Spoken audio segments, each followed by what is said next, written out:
کربلا کے میدان میں سب سے مقدس خون بہایا گیا، سب سے پاکیزہ خون بہایا گیا، اور ان سب کو شکست ہو گئی، اور وہ سارے گردنیں کٹوا کے نیزوں پہ چڑھ گئے، لیکن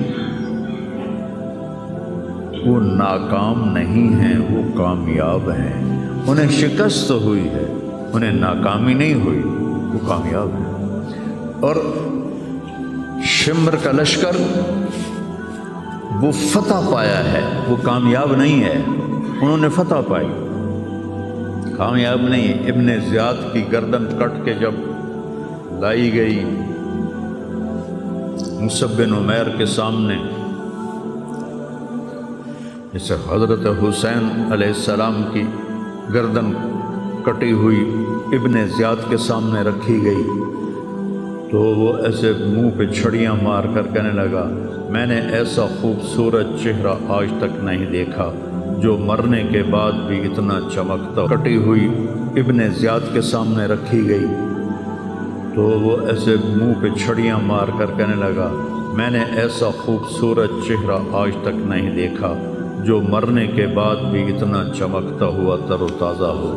تو حضرت ابو برزہ اسلمی رضی اللہ تعالیٰ عنہ نے کھڑے ہو کر روتے ہوئے فرمایا کہ ظالم، یہ چھڑی یہاں سے ہٹا لے، میں نے ان ہونٹوں پہ اللہ کے نبی کے ہونٹوں کو لگتے ہوئے دیکھا۔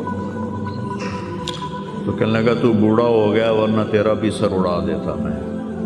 تو جب اللہ تعالیٰ انتقام لینے پر آئے اور ابن زیاد کو قتل کیا گیا اور اس کی کٹی ہوئی گردن آئی حضرت مصعب بن عمیر کے سامنے، تو ایک دم مجمع میں ہلچل مچی، جاءت جاءت، وہ آیا وہ آیا وہ آیا۔ کیا دیکھا؟ ایک چھوٹا سا سانپ، اتنا انتہائی تیز، وہ تیزی سے آیا اور اس کی ناک میں داخل ہوا اور منہ سے نکل گیا، پھر اس کی ناک میں داخل ہوا اور منہ سے نکل گیا، پھر اس کی ناک میں داخل ہوا، پھر اس کے منہ سے نکل کے پھر غائب ہو گیا۔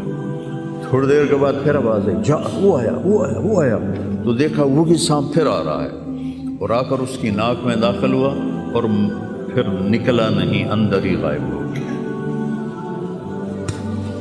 فتح پائی ابن زیاد نے لیکن ناکام ہو گیا۔ شکست کھائی امام حسین علیہ السلام اور ان کے 72 ساتھیوں نے، لیکن وہ کامیاب ہو گئے۔ جنگ سے پہلے آپ کو اونگ آ گئی تو آنکھ کھلی تو آپ ہنسنے لگے۔ حضرت زینب نے پوچھا، یہ کوئی ہنسنے کا موقع ہے، کیوں ہنسے ہو؟ کہا، خواب میں اللہ کے نبی ملے ہیں، کہہ رہے ہیں بیٹا میں تمہیں لینے کے لیے آ چکا ہوں۔ تو دیکھنے میں شکست ہوئی ہے لیکن وہ کامیاب ہیں۔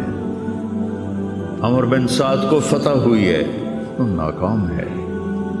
عمر بن سعد کی کٹی ہوئی گردن بے مختار کے سامنے رکھی گئی، اللہ تعالیٰ نے ایک کو زندہ نہیں چھوڑا، جتنے بھی قاتلین حسین تھے سب قتل ہوئے۔